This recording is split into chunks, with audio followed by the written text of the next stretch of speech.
صل على محمد وآل محمد وعجل فرجهم.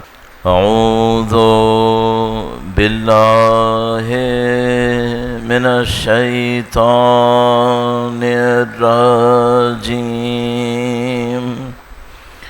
بسم الله الرحمن الرحيم. الحمد لله رب العالمين، والصلاة والسلام على سيد الأنبياء والمرسلين، حبيب إله العالمين أبي القاسم محمد محمد آله عجل فرجهم، وعلى آله الطيبين الطاهرين، سيما بقية الله في الأراضين. قال الله تعالى في كتابه الكريم: بسم الله الرحمن الرحيم. أم حسبت أن أصحاب الكهف والرقيم كانوا من آياتنا عجبا. درود بھیجے گا محمد و آل محمد پر. صلی علی محمد و آل محمد وعجل فرجهم. خدا نے متعال کا انتہائی شکر ہے، پروردگار عالم کا انتہائی احسان ہے، اس نے ہمیں یہ سعادت نصیب کی اہل بیت اطہار علیہ السلام کے فرش اعضاء پہ حاضر ہونے کی. جس وقت میں اور آپ یہاں ان مجالس میں مشغول ہیں، خدا کا شکر ہے اسی وقت بہت سارے مومنین ہیں جو دشمنوں کے حملوں کی زد میں ہیں، بمباریوں کی زد میں ہیں، اور الحمدللہ لشکر ایمان، لشکر اسلام اس لشکر کفر کے مقابلے میں بہت اچھے طریقے سے انجام دے رہا ہے، مقابلے کو انجام دے رہا ہے، جو صدیوں میں اس کفر نے ایسا مقابلہ نہیں دیکھا ہوگا. جن ایام سے میں اور آپ گزر رہے ہیں، یہ گویا اس وقت تاریخ رقم ہو رہی ہے، اور یہ بہت ٹائم لگے گا جب انسانوں کو، ہم جیسے لوگوں کو احساس ہوگا کہ اس دوران میں کیا ہوا ہے. یہ جو سال ہے یہ بڑا عجیب سال ہے. پروردگار انشاءاللہ لشکر اسلام، لشکر ایمان کو فتح و نصرت نصیب فرمائے، لشکر کفر و نفاق قاتلین سید بزرگوار کو نیست و نابود فرمائے. خداوندہ ان قربانیوں کے صدقے میں، عزاؤں کے صدقے میں، سید الشہداء کے ذکر کے صدقے میں، ان کے وارث کے ظہور میں تعجیل فرما، ہمیں ان کی نصرت اور اس راہ میں شہادت نصیب فرما. تمام دعاؤں کی قبولیت کے لیے درود بھیجیں محمد و آل محمد. صلی علی محمد و آل محمد وعجل فرجهم. خدا متعال نے قرآن کریم میں بنی اسرائیل کے حوالے سے اور مجموعی طور پر ساری قوموں کے لیے یہ پیغام بار بار دیا ہے کہ خدا کا کسی قوم کے ساتھ کوئی دائمی وعدہ نہیں ہے. یعنی مثلا اگر خدا کسی قوم کو ایک فضیلت دے گا تو وہ فضیلت کسی وجہ سے ملے گی. اب اگر خدا نہ کرے وہ قوم اپنے ان وعدوں سے پھر جائے، اپنے ان کاموں سے ہٹ جائے، تو کیا اس فضیلت کو خدا پھر بھی باقی رکھے گا؟ خدا تعالیٰ فرماتا ہے ایسا نہیں ہوگا. ان عودتم عودنا، اگر تم پلٹ گئے تو ہم بھی پلٹ جائیں گے. یہ وعدے دائمی نہیں ہوتے ہیں. خدا تعالیٰ قرآن کریم میں بنی اسرائیل کو کہتا ہے فضلنا، ہم نے ان کو فضیلت دی تمام عالمین پر. بعد میں فرماتا ہے انہوں نے یہ غلطی کی، یہ غلطی کی، پوری چارٹ شیٹ بناتا ہے، اور آخر میں فرماتا ہے ہم نے ان کے اوپر ذلت لکھ دی ہے. اب اس ذلت سے اسی وقت باہر نکلیں گے جب یہ پیروی کریں گے، اطاعت کریں گے. یہ خدا کا نظام ہے. اس کو آپ کیا کہیں گے؟ ایک مجموعی جملے میں کہیں گے عدل الہی. یہ خدا کا عدل ہے، یہ کہ آپ خداوند متعال کی 99 اسماء کو جانتے ہیں اور ان میں سے ایک فقط اصول دین کا حصہ ہے، کوئی تو وجہ ہوگی۔ کیوں خدا کا رحم جس کو خود خدا نے کہا کتب علی نفسہ الرحمہ، یہ کیوں اصول دین کا حصہ نہیں ہے؟ نبی کو رحمت للعالمین بنا کر بھیجا تھا، وہ رحمت کا حصہ کیوں نہیں ہے؟ جبکہ جب خدا عدل فرماتا ہے اور خدا رحم فرمائے تو خدا ہمیشہ رحم کو ترجیح دیتا ہے، پھر بھی عدل اصول دین کا حصہ ہے۔ کیوں اصول دین کا حصہ ہے؟ عدل کے اس کردار کی وجہ سے جو زندگیوں کے اندر ہے۔ آپ کی اور میری زندگیوں میں ہر معاملے میں عدل کی ضرورت ہے۔ اب آپ اس عدل کو ایک اور لفظ کے ساتھ استعمال کریں، تعادل۔ تعادل کیا ہے؟ تعادل یہ ہے کہ کبھی اس کا پلڑا بھاری ہے، کبھی اس کا پلڑا بھاری ہے، آپ نے کام کرنا ہے کہ دونوں بیلنس رہیں، جس کو ہم لوگ انگلش میں بیلنس کہتے ہیں، تعادل۔ صحیح؟ اب یہ جو تعادل ہے یہ پوری دین اسلام اور ہمارے نظام کی بنیادی ترین حقیقت ہے۔ اس تعادل کو سب سے زیادہ آپ کہاں دیکھیں گے؟ میں آپ کی خدمت میں مثال عرض کرتا ہوں، درود بھیجے گا محمد و آل محمد صلی علی محمد آل محمد وعجل فرجہم۔ ایک اصطلاح ہوتی ہے، اس سے پہلے کہ میں یہ مطلب عرض کروں، آج اس سلسلے مجالس کا 5واں دن ہے، اور شاید آپ نے نوٹ نہ کیا ہو یا شاید نوٹ کیا ہو، ہم ہر روز جو اپنے معاشرتی مسائل ہوتے ہیں ان کا کوئی ایک پہلو آپ کی خدمت میں مقدمے میں عرض کرتے ہیں تاکہ ہم اصلی بحث تک پہنچ سکیں، اور ہم کوشش کرتے ہیں کہ یہ جو مسائل ہیں آہستہ آہستہ آپ کے لیے اور زیادہ واضح ہوں۔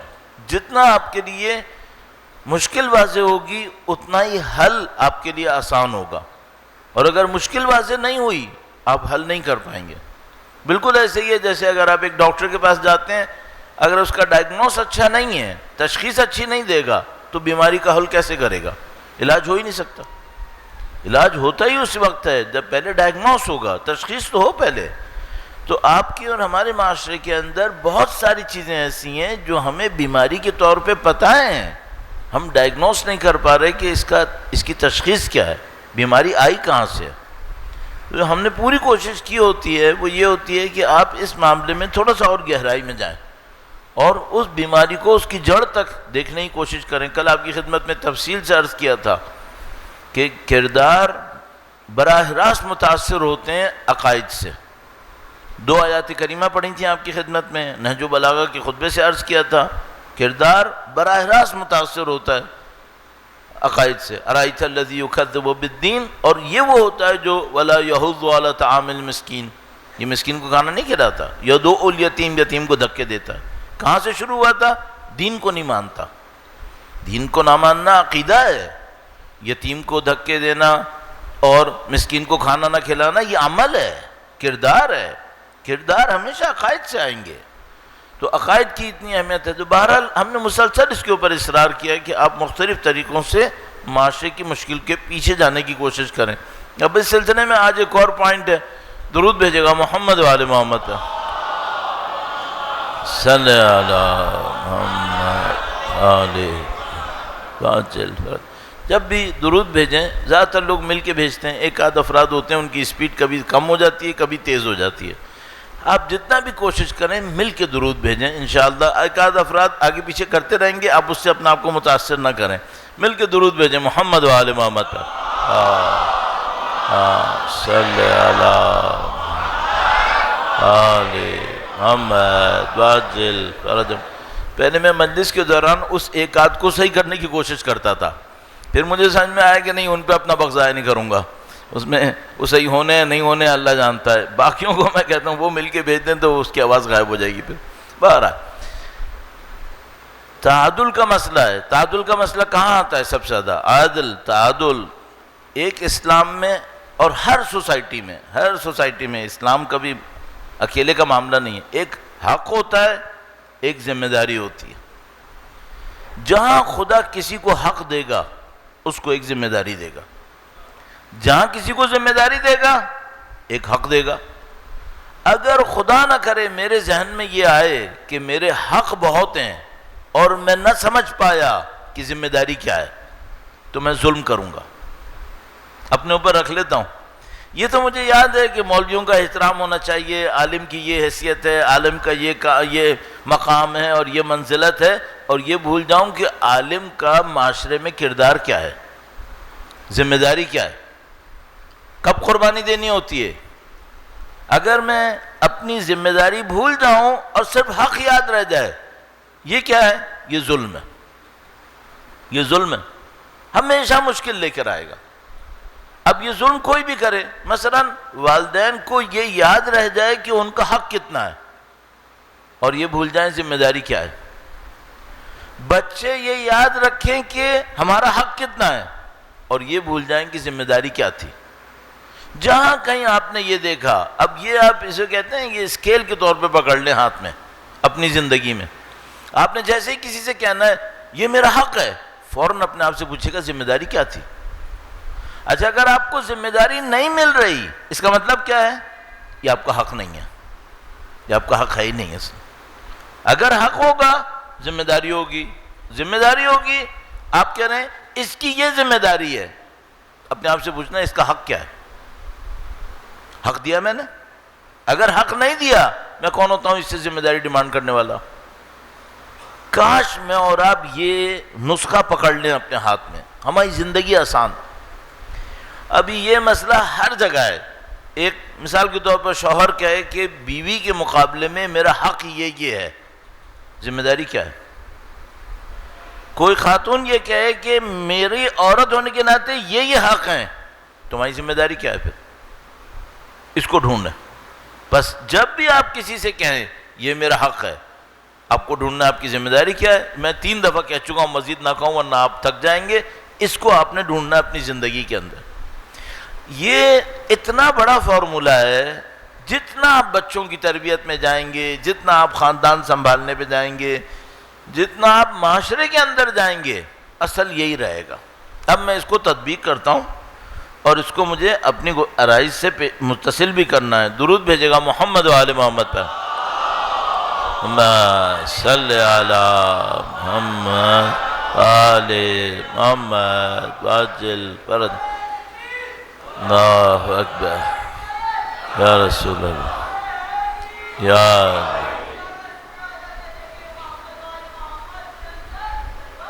اللہم صلی علی محمد آل محمد وعجل فرج۔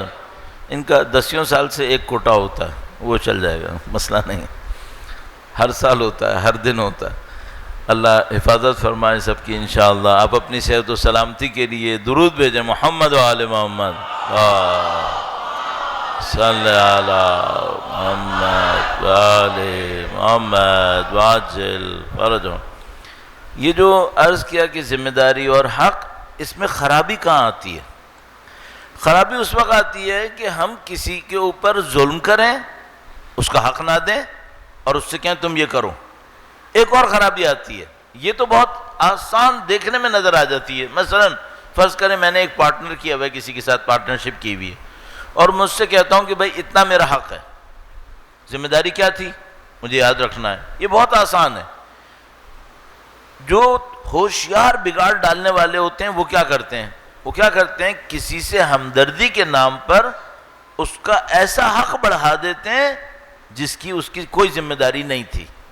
مثال عرض کروں گا، ابھی بہت عجیب سی یہ بات لگے گی آپ کو، شروع میں شاید عجیب سے لگے۔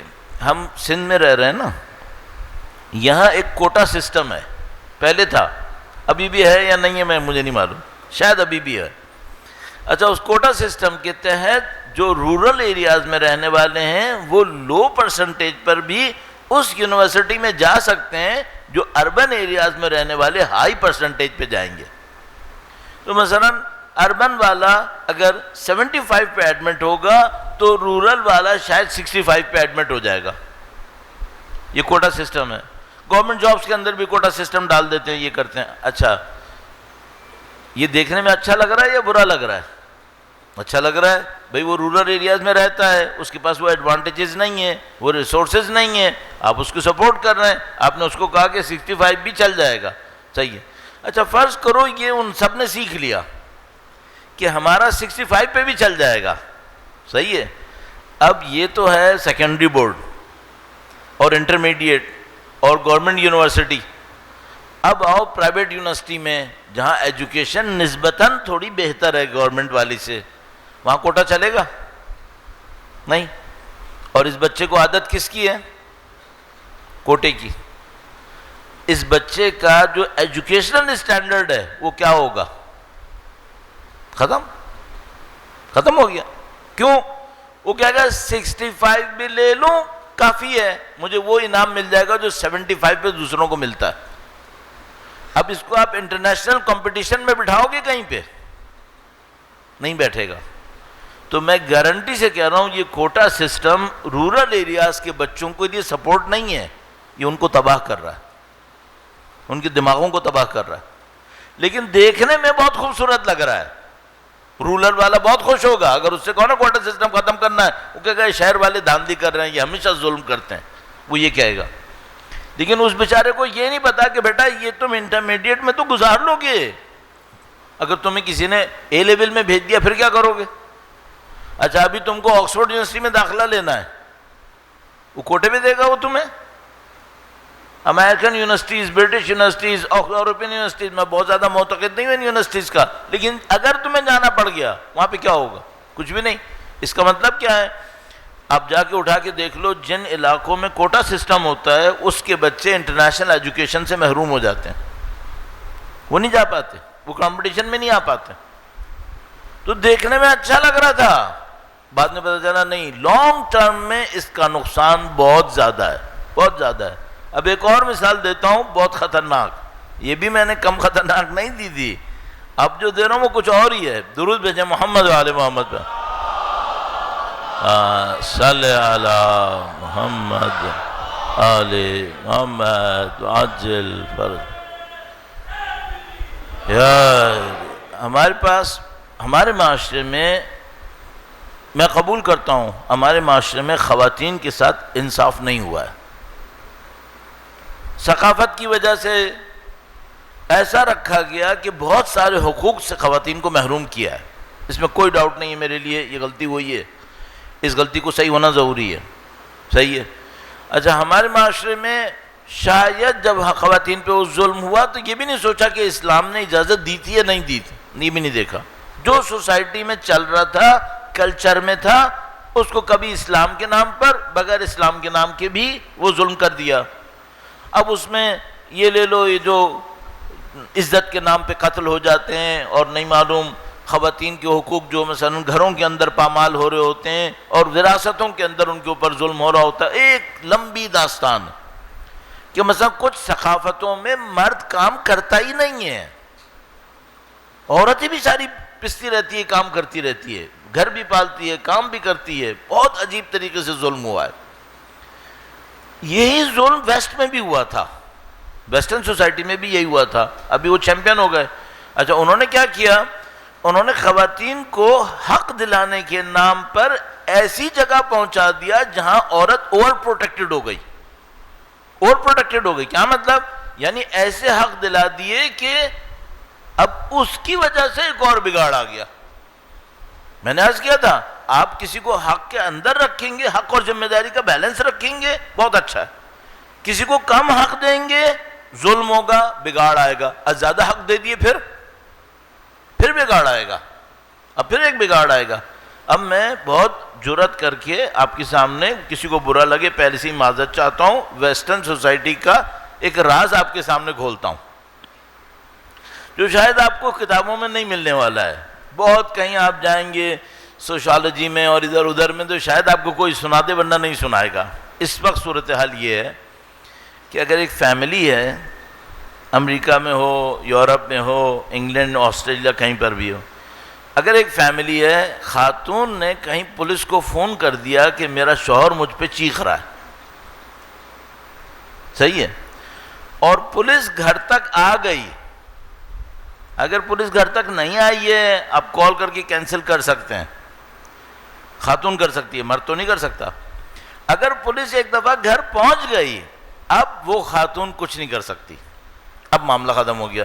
پولیس نے اس مرد کو اٹھانا ہے، اس نے 1 رات جیل میں جانا ہی جانا ہے، کچھ بھی ہو جائے۔ اب وہ عورت بھی کہنا کہ میرا شوہر ہے، بچوں کا باپ ہے، چھوڑ دو، نہیں اب نہیں ہو سکتا۔ پولیس انٹر ہو گئی ہے، اس کے پاس ایک اسٹینڈرڈ پروٹوکول ہے، اس نے مرد کو اٹھانا ہے، اگر مرد نے کال کی تو عورت کو اٹھانا ہے، 1 رات جیل میں رہنا ہے، اس نے ختم ہو گئی بات۔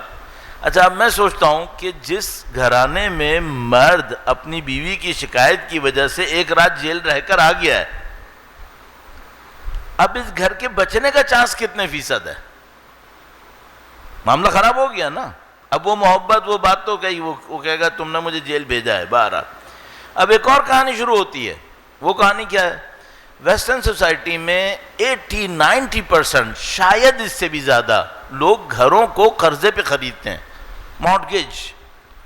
تو ایک بینک ہوتا ہے، وہ آپ کی طرف سے پے کر دیتا ہے گھر کو، اور آپ اس بینک کو 25 سال 30 سال مارٹگیج پے کرتے ہیں۔ 80-90% سے زیادہ پرچیزنگ ایسے ہوتی ہے۔ جو پاکستان کو لوگ غریب ملک کہتے ہیں نا، یہ بڑا عجیب غریب ملک ہے۔ یہاں کتنے فیصد گھر قرضوں پہ خریدے جاتے ہیں؟ 2-3%، 5%۔ 90-95% لوگ کیش پے کرتے ہیں اور خرید لیتے ہیں۔ ویسٹ میں کہتے ہیں کوئی بہت امیر زیادہ ہوگا جو یہ کرے گا، سارے قرضوں پہ ہوتے ہیں، وہ بھی کتنے سال؟ 25 سال 30 سال ایوریج۔ اب 2 بچے ہیں گھر میں، ایک خاتون ہے ایک مرد ہے۔ اس عورت نے کال کر دیا کہ یہ تو چیختا ہے، پولیس اندر آ گئی، پولیس اٹھا کے اس کو لے گئی، انہوں نے کیس رجسٹر کر دیا کہ ہاں یہ ڈومیسٹک وائلنس ہوا تھا۔ اب اس عورت نے طلاق فائل کر دی کہ مجھے اس سے طلاق چاہیے، موسٹ پروبیبلی طلاق مل جائے گی۔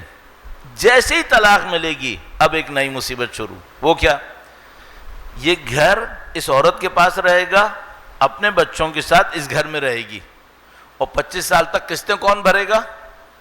وہ مرد۔ اور وہ مرد مجبور ہوگا کہ اس گھر کے تقریباً 500 میٹر کے اندر، اجمالاً کہہ رہا ہوں میں، نزدیک نہیں آ سکتا۔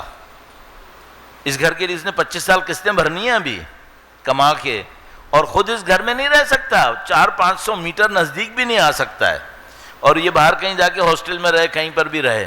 صحیح ہے؟ اگر ایک گاڑی تھی جو قسطوں پہ تھی، یہ گاڑی بھی ایک خاتون کے پاس رہے گی، اور بچوں کے مہینے کے خرچے کے پیسے وہ مرد دے گا۔ اب مرد کمائی کرے گا، گھر کے پیسے دے گا، گھر کا مارٹگیج دے گا، گاڑی کا لیز دے گا، گاڑی کی قسطیں دے گا، بچوں کے خرچے دے گا۔ ٹھیک ہے؟ کب تک دینا ہے؟ الا ماشاء اللہ چل رہا ہے ابھی۔ اچھا، جس مرد کو یہ پتا ہو کہ میں ایسی غلامی میں جانے والا ہوں، وہ شادی کرے گا؟ کیوں کرے گا؟ اس کو پتا ہے کہ اگر میں اس سے شادی کروں تو مجھے اس کے سامنے یہ غلامی جھیلنی ہے۔ تو وہ ایک ہمارا دوست بتا رہا تھا، دوست جان پہچان جو بھی کہیں آپ، کہنے لگا کہ میں ایک آفس میں میرا کولیگ تھا، اس کے چہرے پہ کچھ نشان تھے، تو میں نے اس سے پوچھا بھائی یہ نشان کیا ہے؟ کہنے لگا چھوڑ دو اس کو، تم جانے دو۔ اس نے کہا پھر کچھ بتاؤ تو صحیح، کیا ہوا کیا؟ اس نے کہا بہت مارتی ہے۔ اس نے کہا بھائی پولیس کو کمپلین کرو، مارتی۔ کہنے کا وہ پہلے ہی میرے خلاف کمپلین کر چکی ہے، میں گیا ہوں اب۔ تو کہنے کا طلاق لے لو۔ کہنے کا 20 سال تک میں نے اس کی نوکری کرنی ہے، پھر گھر میں بھی نہیں بیٹھ پاؤں گا، پھر تو گھر کا خرچہ علیحدہ اٹھانا پڑے گا، اب یہ ظلم جھیلنا پڑے گا۔ ان حالات میں لوگ شادی کریں گے کیا؟ نہیں۔ اچھا، آپ نے یہ ساری پروٹیکشن خاتون کو دی تھی، اولڈ پروٹیکشن، اس سے فائدہ ہوا یا نقصان ہوا؟ ایک نقصان ہوا۔ خاتون کو تو اولڈ پروٹیکشن اچھی لگے گی، لیکن اب ایک نقصان ہو گیا، اس عورت کو شادی کا پروپوز کرنے والے ملنے ہی نہیں ہیں۔ اب سب کیا چاہیں گے؟ کہیں گے زندگی گزارو، ٹھیک ہے، بچے بھی ہو گئے تو کوئی بات نہیں، چلتا رہے گا، ڈاکومنٹ سائن نہیں کروں گا شادی کا، مجھے معلوم ہے تیری غلامی لینی پڑے گی مجھے۔ 50% دولت اس کو دینی ہے اگر آپ کے پاس پیسہ تھا۔ مثلا اگر آپ کا گھر اپنا تھا نا، تو اب تو قسطوں کا معاملہ نہیں، تو گھر وہیں بٹوارا ہوگا، 50% اس کا، 50% آپ کا، یہ ہے قانون۔ اچھا، اب یہ خاتون کی حمایت میں قوانین بنے ہوئے ہیں۔ مجھے پتا ہے کہ خواتین کے ساتھ ناانصافی ہوئی ہے، ہمارے معاشرے میں ابھی بھی ہو رہی ہے، لیکن اگر حمایت میں یہ قانون بن جائیں، اب اس کے بعد کس کا فائدہ ہے؟ کسی کا فائدہ نہیں ہے۔ کسی کا فائدہ نہیں ہے، گھاٹا ہی گھاٹا ہے. کیوں؟ اب فیملی ہونی نہیں ہے. یہ ویسٹ میں یہ ہو رہا ہے. اب اچھا فیملی نہیں ہونی ہے، اب کیا ہونا ہے؟ اب لوگ فیملی کیوں کریں بھائی؟ اکیلے اکیلے زندگی گزارتے رہیں گے، اور اگر فیملی ہوئی بھی تو وہ کچھ نہ کچھ کر کے جان چھڑائے گا اس سے. اس کے بعد کیا ہوگا؟ اس کے بعد آبادی اتنی گر جائے گی کہ خود بخود ختم ہوگی. یہ جس کو آپ اور میں یورپ کی گوری نسل کہتے ہیں نا، اس کا 50 سال کے بعد کوئی فیوچر نہیں ہے، اس نے ختم ہونا ہے. سب کیلکولیشنز یہ لوگ خود بھی کر چکے ہیں کہ ہم گئے، ہمارا کام ختم ہو گیا. یہ سب ہو رہا ہے. یہ مثال میں نے آپ کو کیا دینی تھی؟ ایک حق ہے، ایک ذمہ داری ہے. آپ حق بڑھا لو بغیر ذمہ داری کے، تباہی ہے، تباہی ہے. پھر چاہے کسی کے بھی حق میں اچھا دیکھنے میں اچھا نظر آتا ہے، تباہی ہوتی ہے. اسلام کا نظام لینا پڑے گا. اسلام کا نظام کیا کہتا ہے؟ ایک حق دوں گا، ایک ذمہ داری دوں گا. جو حق بھی لے تو ذمہ داری لے اور معاملے کو حل کرے. اب اتنا آپ نے دیکھ لیا، اب آتے ہیں اس عزت والے معاملے کے اندر. اس سے ہمارا کیا ربط ہے؟ درود بھیجے گا محمد و آل محمد پر. اللہم صلی علی محمد آل محمد وعجل فرج.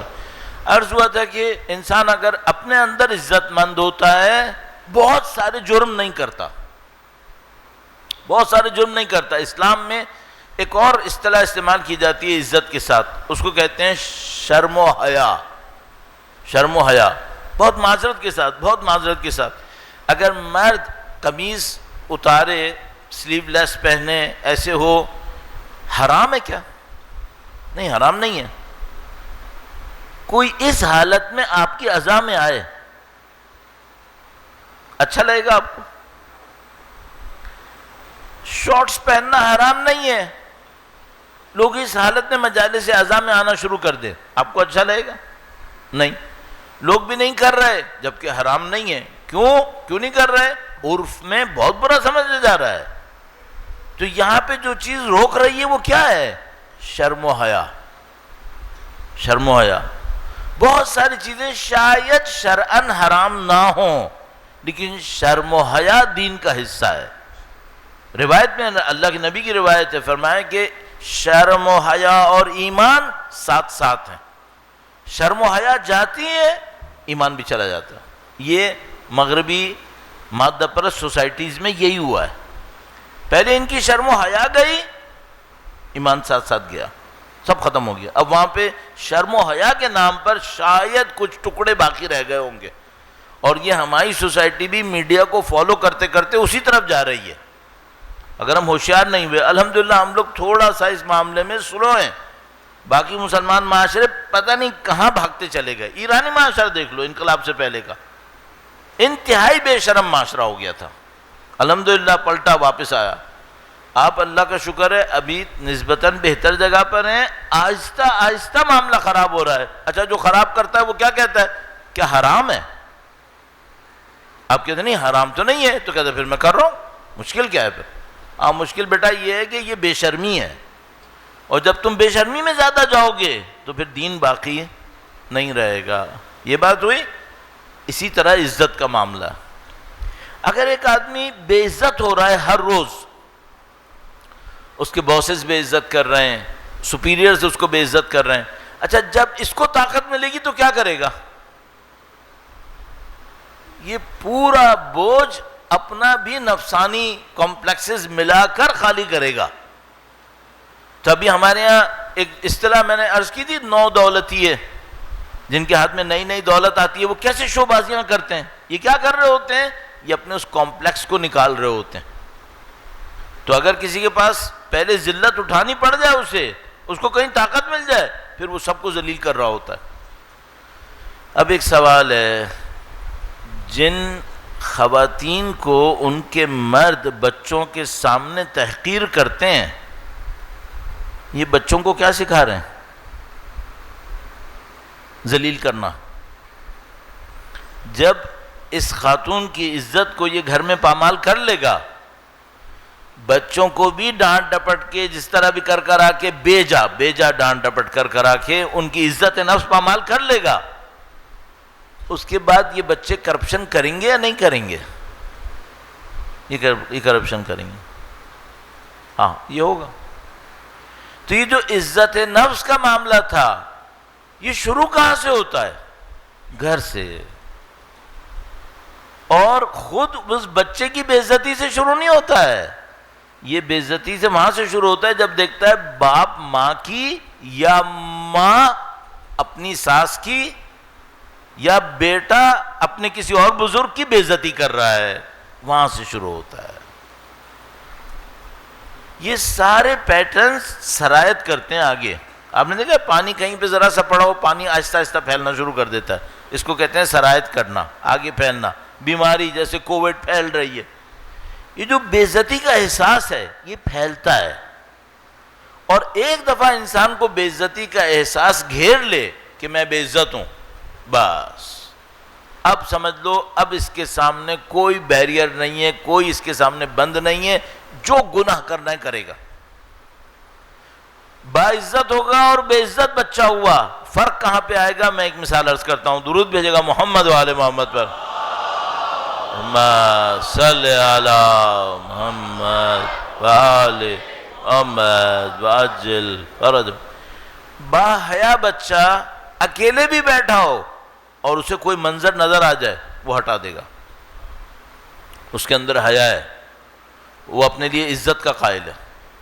اگر یہی بچہ بے عزت ہو رہا ہے بار بار، اس کی ماں بے عزت ہو رہی ہے یا ماں کے ہاتھوں کوئی اور بے عزت ہو رہا ہے، صحیح ہے، یہ اپنے اندر عزت کا احساس نہیں کرے گا۔ خاص کر کہاں ہوتا ہے؟ خاص کر جہاں پہ لوگوں کو گالیاں دینے کی عادت ہوتی ہے، جس معاشرے میں لوگوں کو گالیاں دینے کی عادت ہوتی ہے وہاں بے عزتی کا احساس پھیل جاتا ہے۔ جب بے عزتی کا احساس پھیل گیا پھر سمجھ لو سب کرپشن ہو جائے گا، ہر غلطی ہوگی اب یہاں پہ۔ تو جو اتنا بڑا معاملہ تھا کہ معاشرے کے اندر عزت ہوتی ہے تو وہ ظلم سے ٹکراتے ہیں، فرعون کے سامنے سر نہیں جھکاتے اور وہ آزادی کی طرف جاتے ہیں، شروع کہاں سے ہوتا ہے؟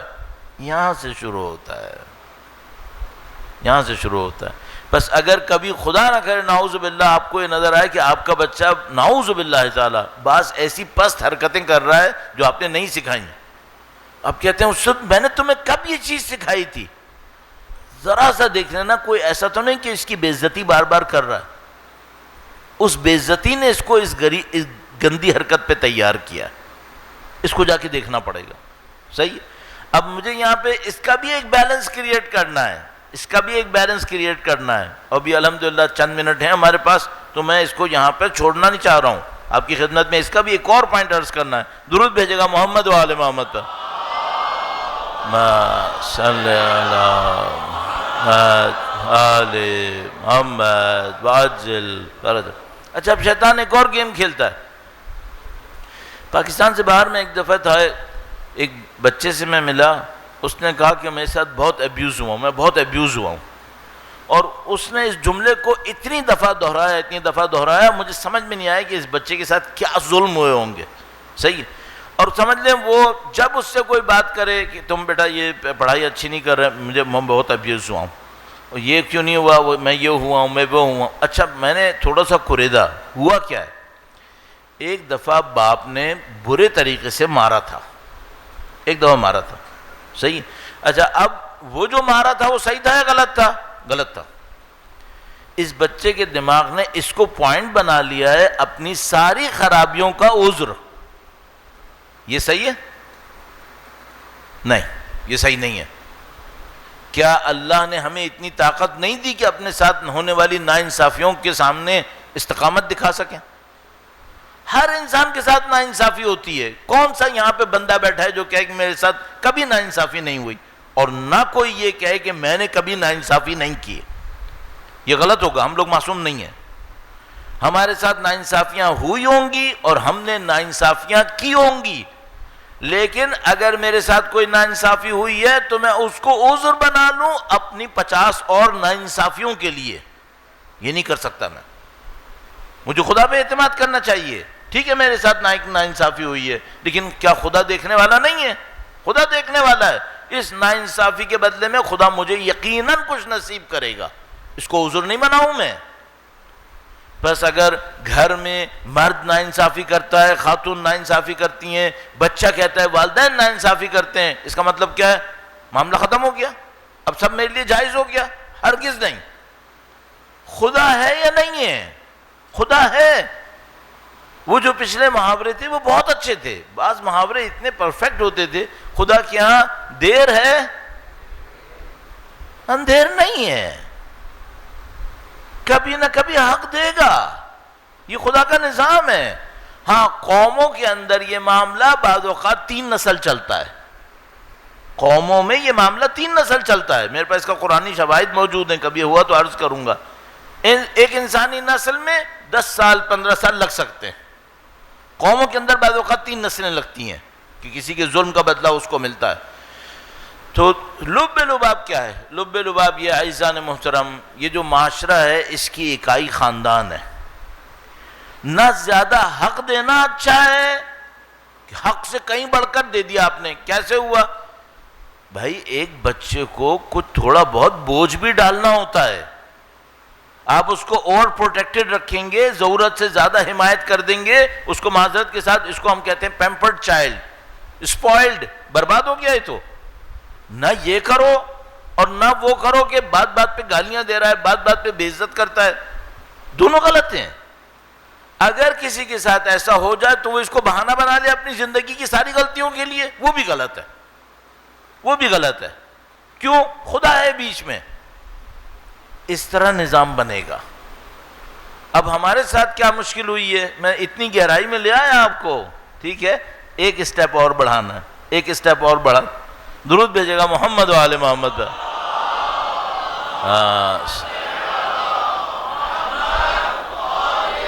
محمد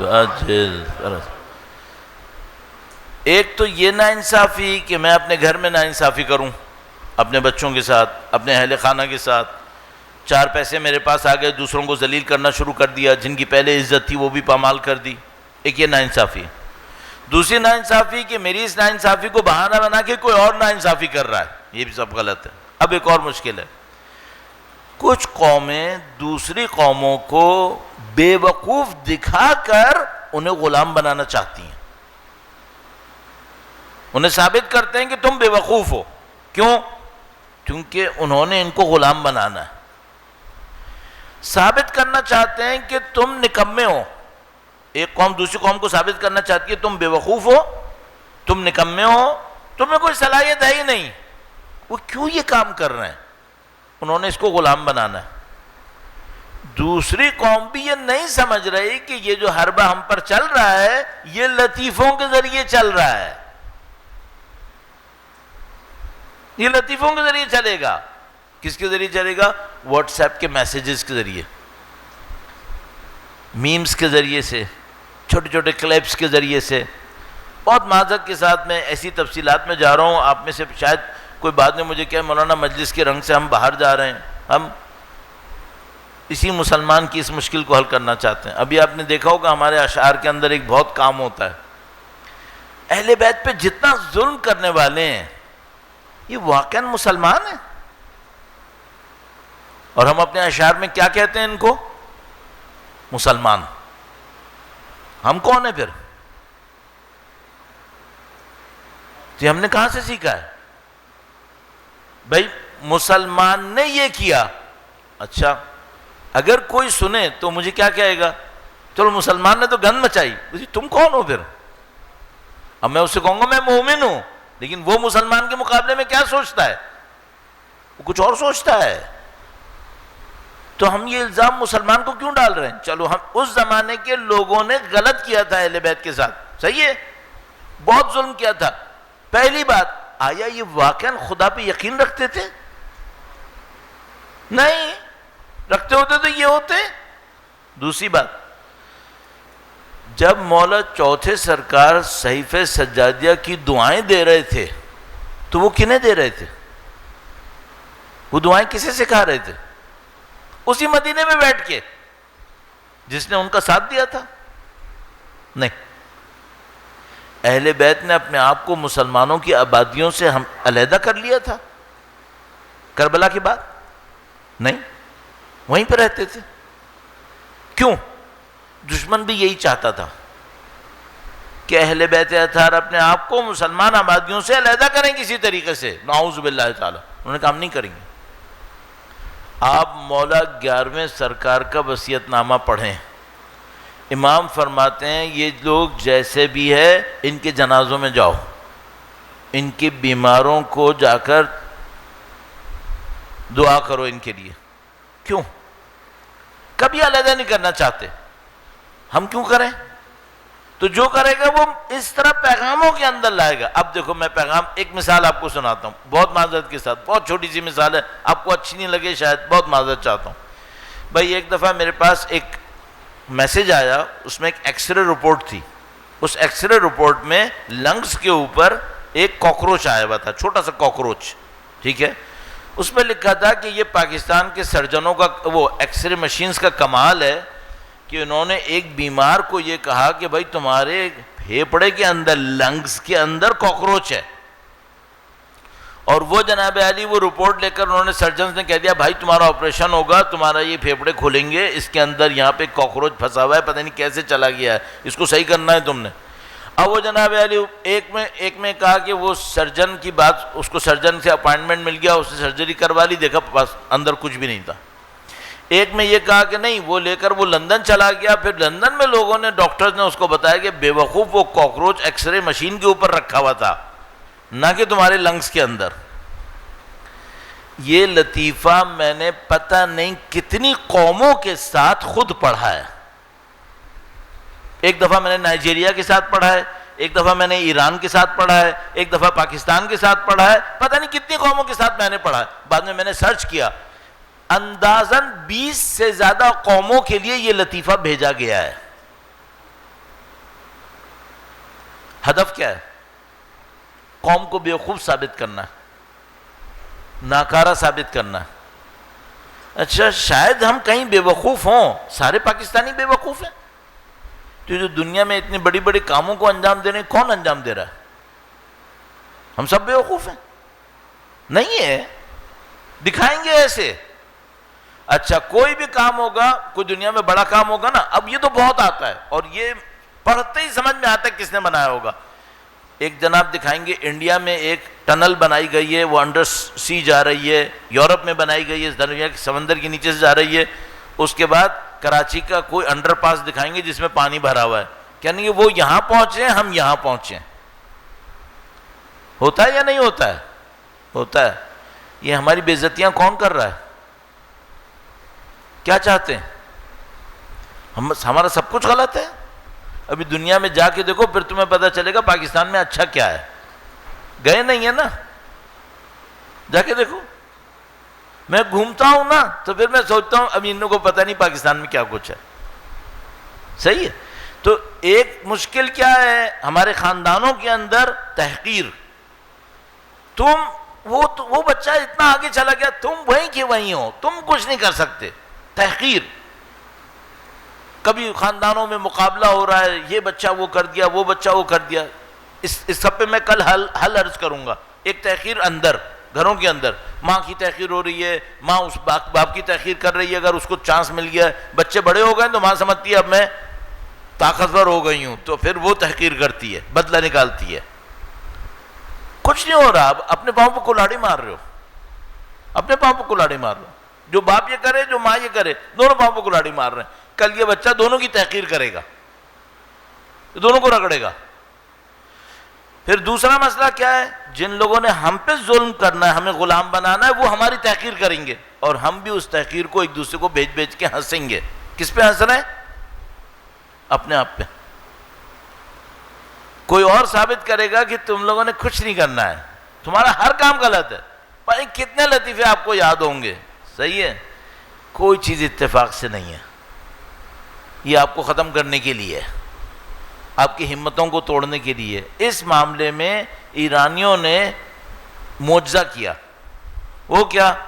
انہیں خوب نشانہ بنایا، تحقیر کا، اس کا خوب نشانہ بنایا. اتنا ذلیل کیا ایرانیوں کو ان طاقتوں نے جس کی کوئی حد نہیں. اچھا کیوں یہ کر رہے ہیں؟ بہت معذرت کے ساتھ میں گہرائی سے نکلنا چاہ رہا ہوں اور میں چاہ رہا ہوں آپ کی زحمت تمام کروں، لیکن ایک پوائنٹ بس عرض کرتا چلوں. یہ جو کر رہے ہیں ممالک، یورپینز، امریکنز، آسٹریلین کسی حد تک کم، باقی سب یہ جو کر رہے ہیں، ان کا تہذیب اور ثقافت میں کوئی نام نہیں ہے۔ مصر 4000 سال، ہندوستان سندھ کی تہذیب 4000 سے اوپر، چائنا 4000 سال، ایران 3 سے 4000 سال، ان کے پاس تہذیب ہے۔ اور باقی وہ جو تہذیب کے کنگلے ہیں وہ مہذب قوموں کو کہہ رہے ہیں تم کنگلے ہو۔ کیوں کہہ رہے ہیں؟ کیونکہ ان کو پتہ ہے ان کے خود خالی ہے کھانا، ان کے اپنے پاس کچھ نہیں ہے۔ ایرانیوں نے اس کا مقابلہ کر لیا، انہوں نے اپنی قوم کو سمجھایا نہیں ہم کر سکتے ہیں۔ جب انہوں نے سمجھایا کہ کر سکتے ہیں، 50 سال پہلے ایران میں بسکٹ بھی خود نہیں بنتے تھے، کپڑے بھی خود نہیں بنتے تھے، باہر سے آتے تھے۔ ابھی اس دنیا کے میزائل امریکہ جیسی طاقت کو ہلا کے رکھے ہوئے ہیں۔ ہاں، ان کی ساری ٹیکنالوجی دھری کی دھری رہ گئی ہیں ایران کے سامنے۔ کیوں؟ انہوں نے اپنے اوپر اعتماد کرنا سیکھ لیا ہے۔ یہ اس سے ڈر رہے ہیں کہ پاکستان کے 24 کروڑ لوگوں نے اگر یہ سیکھ لیا، ان کا کام ختم ہے۔ یہ جو ہمیں مزدور بنا بنا کے کام لے رہے ہیں نا، یہ ختم ہو جائے گا۔ اچھا یہ میں بتا دوں، چائنیز بھی واپس آ گئے۔ خوب ذلیل کیا چائنیز کو انہوں نے، بہت ذلیل کیا، 100 سال 150 سال تک چائنیز واپس آئے۔ اب دنیا میں کسی کی مجال نہیں ہے چائنیز کے اوپر کوئی لطیفے بنائے، سب پھنس گئے چائنا کے سامنے۔ تو چائنا واپس آ گیا ہے، ایران واپس آ گیا ہے، دو ثقافتوں نے واپس آنا ہے۔ ایک یہ سندھ کی ثقافت جس کو ہندوستان بھی آپ کہہ سکتے ہیں، اس نے واپس آنا ہے، اور دوسرا عربوں نے واپس آنا ہے، مصر اور اس کے اطراف میں انہوں نے واپس آنا ہے۔ سب اس سے ڈر رہے ہیں۔ الحمدللہ یہ ریورس کا کام شروع ہو گیا ہے، یہ ریورس کا کام شروع ہو گیا ہے، اور مجھے پکا یقین ہے کہ اس ریورس کا پیک ہمارے امام کی تشریف آوری پر ہے۔ درود بھیجیں محمد و آل محمد، صلی علی محمد و آل محمد وعجل فرج۔ یا عزت نفس کا معاملہ یہ ہے، عزت کا معاملہ یہ ہے، یہ اتنا چھوٹا معاملہ نہیں ہے، یہ قوموں کی تقدیر بدلنے کا معاملہ ہے۔ آپ کو اس کو اتنی اہمیت دینی پڑے گی۔ اب آپ جاتے جاتے بالکل آخری بات کہوں، ایک کام کر لو زندگی میں، کسی انسان کی تحقیر نہیں کرو۔ جمعدار لگ رہا ہے تمہیں، چھوٹا کام لگ رہا ہے نا، ایرانیوں نے بہت اچھے کام کیے ہیں۔ آپ کہیں گے میں خود نیشنلزم میں پھنس گیا، انہوں نے بہت اچھے کام کیے۔ معذرت کے ساتھ میں کہہ رہا ہوں، یہ انگریزوں نے، بدبختوں نے ہمیں بہت گندے لفظ دیے ہیں، میں بتا رہا ہوں آپ کو۔ انہوں نے ہماری جاب کرتے ہیں نا، اس کا نام کیا ہے اردو میں؟ نوکری، نوکری۔ فارسی میں اس کا نام ہے حق لینے والا، ہمارے یہاں اس کا نام ہے نوکری، وہاں اس کا نام کیا ہے؟ حق لینے والا، حق لیتا ہے۔ ہمارے یہاں نام ہے جمعدار، وہاں اس کا نام ہے پاک باز، صفائی کرنے والا۔ یہ مینٹالٹی کا فرق کریٹ کرتا ہے، صحیح ہے؟ آپ کسی کو تحقیر نہیں ہونے دو، سب کو اچھے ناموں سے یاد کرو۔ خدا نے متعال فرماتا ہے وَلَا تَنَابَزُوا بِالْأَلْقَابِ، گندے گندے ناموں سے مت پکارو ایک دوسرے کو، اچھے ناموں سے پکارو، تہذیب دکھاؤ، احترام دکھاؤ، اور ایک جملے میں ڈگنیٹی، عظمت دکھاؤ۔ بچوں کو بھی عظمت دو۔ نبی نے آخری خطبے میں، شعبان کے خطبے میں فرمایا کہ وَقِّرُوا كِبَارَكُمْ وَارْحَمُوا صِغَارَكُمْ، اپنے بزرگوں کو احترام دو، توقیر کی نظر سے دیکھو، اور بچوں کے اوپر رحم کرو تم، صحیح ہے؟ تو الحمدللہ رب العالمین، یہ وہ عزت ہے جو اگر آ جائے تو جیسے میں نے کل عرض کیا تھا، پھر بندہ زہیر بن قین بجلی بنتا ہے، بے عزتی نہیں مانتا۔ کیا تنہا رہوں یا ساتھ دوں، میں اکیلا رہوں، جان جائے، اصول پہ کمپرومائز نہیں کروں گا۔ میرا ایک اصل ہے، میرا ایک اصول ہے، میں اس اصول پہ چلوں گا۔ زہیر بن قین، زہیر بن قین کی زندگی میں اصل کیا تھا؟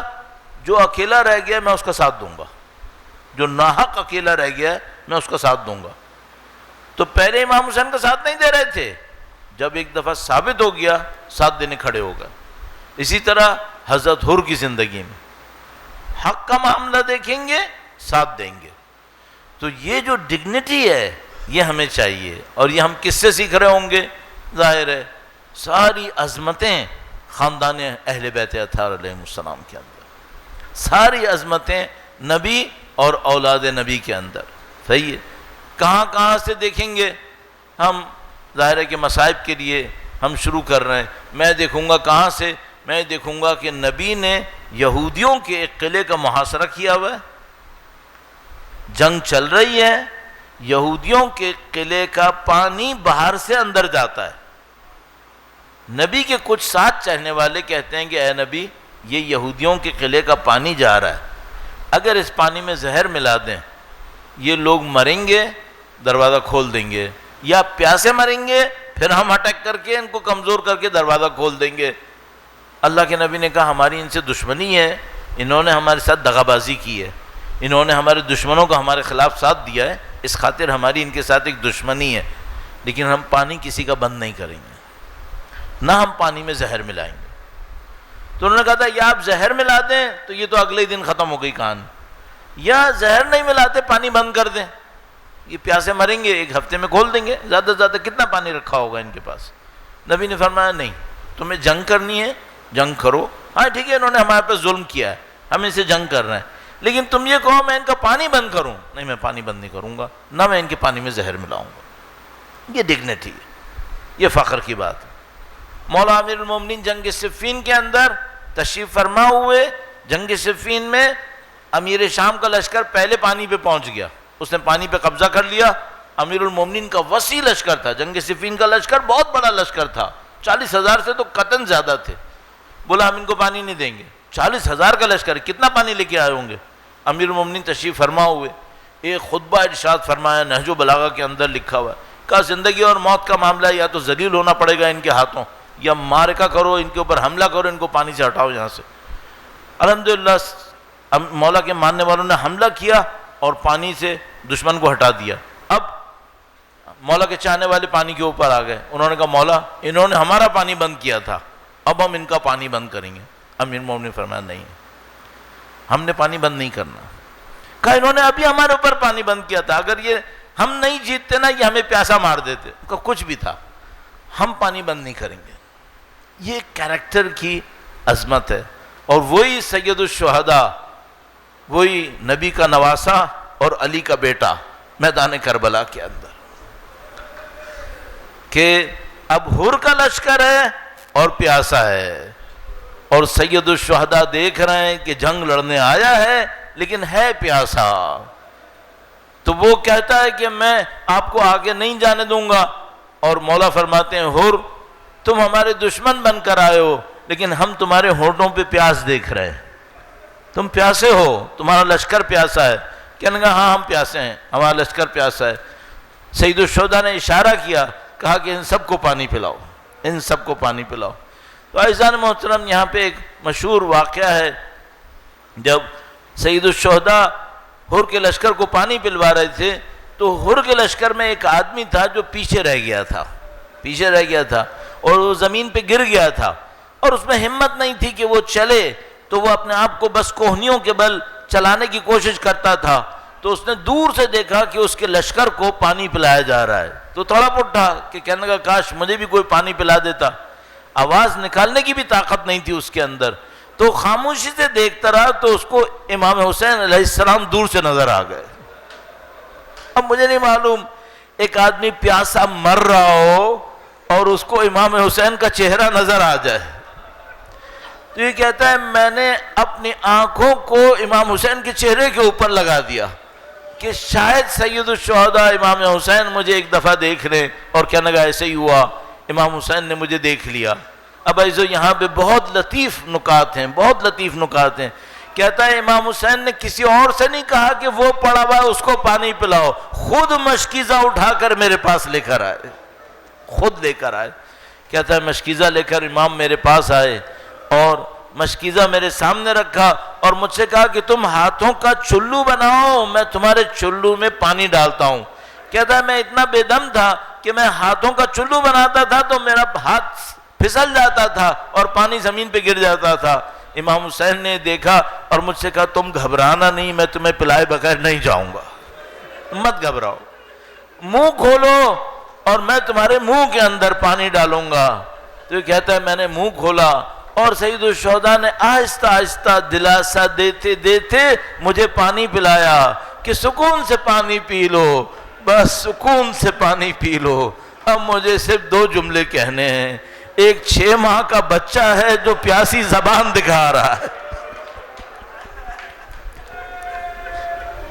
یہی امام حسین کا بیٹا ہے، 6 ماہ کا بچہ ہے، پیاسی زبان دکھا رہا ہے، اور یہ امام حسین ہیں جنہوں نے 1000 کے لشکر کو ابھی پانی پلایا ہے، اور یہ حوض کوثر کا مالک ہے، اور دشمن سے کہہ رہے ہیں کہ اگر ہمیں نہیں پانی دیتے تو اس بچے کی کیا غلطی ہے، اسے پانی کیوں نہیں دیتے۔ اور دشمن میں بیان کرتے ہیں کہ جب علی اصغر کو سید الشہداء نے اٹھایا، عزیزوں میں نہیں کہہ سکتا کہ آیا علی اصغر نے اپنی خشک زبان دکھائی یا نہیں دکھائی، میں نہیں کہہ سکتا، لیکن مجھے پتا ہے کہ اگر 6 مہینے کا بچہ پیاسا ہو تو اس کا جسم بتا رہا ہوتا ہے کہ یہ پیاسا ہے، اس کا چہرہ مرجھایا ہوا بتا رہا ہوتا ہے کہ یہ پیاسا ہے۔ تو دشمن کا لشکر بھی رونے لگا کہ یہ بچہ پیاسا ہے اور ہم اس کو پانی کیوں نہیں دے رہے۔ تو حرملہ کو اشارہ ہوا کہ تیر چڑھا، اور عزیزو ہمارے پاس ایک شعر کے اندر یہ مکالمہ موجود ہے۔ حرملہ عمر سعد سے پوچھتا ہے باپ کا نشانہ لوں یہ بیٹے کا، اور وہ لعین کہتا ہے علی اصغر کے گلے کی سفیدی کا۔ جو بچے ہمارے جوان بچے جن کو شاید پتہ نہ ہو تو بیٹا یہاں پہ مشہور ہے کہ اس لعین کے پاس جو تیر تھا اس کے 3 سائیڈز تھے، جس کو تیر سے شعبہ کہا جاتا تھا۔ 3 سائیڈز ہوتے تھے، 3 سائیڈز کی وجہ سے یہ تیر بہت تیزی سے گھوما کرتا تھا، اور یہ گھومتا تھا تو ایسا گھومتا تھا کہ اگر اونٹ کی ران پہ لگ جاتا تھا تو ران کٹ جایا کرتی تھی۔ اس لعین نے یہ تیر علی اصغر کے گلے پہ چلایا ہے، اس نے تو ذبح کر دیا علی اصغر کو۔ بس ہمارے پاس جو آخری باتیں ہیں وہ یہ کہ آیا سید الشہداء کے ہاتھوں میں علی اصغر کا کتنا خون آیا ہوگا۔ 6 ماہ کا بچہ، وہ بھی پتہ نہیں کب کا پیاسا، اس کے جسم سے کتنا خون نکلا ہوگا، لیکن یہ اتنا بھاری خون تھا کہ بیان ہو رہا ہے کہ گویا سیدہ محشر میں آئیں گی اور فرمائیں گی بِأَيِّ ذَنبٍ قُتِلَتْ، یہ بچہ کس جرم میں مارا گیا۔ الا لعنۃ اللہ علی القوم الظالمین۔ پروردگار جنہوں نے اہل بیت پہ ظلم کیا انہیں بدترین عذاب میں مبتلا فرما۔ خداوندہ ہمیں ان کے وارث کی نصرت کرنے والوں میں قرار فرما، اِزراء میں شہادت نصیب فرما۔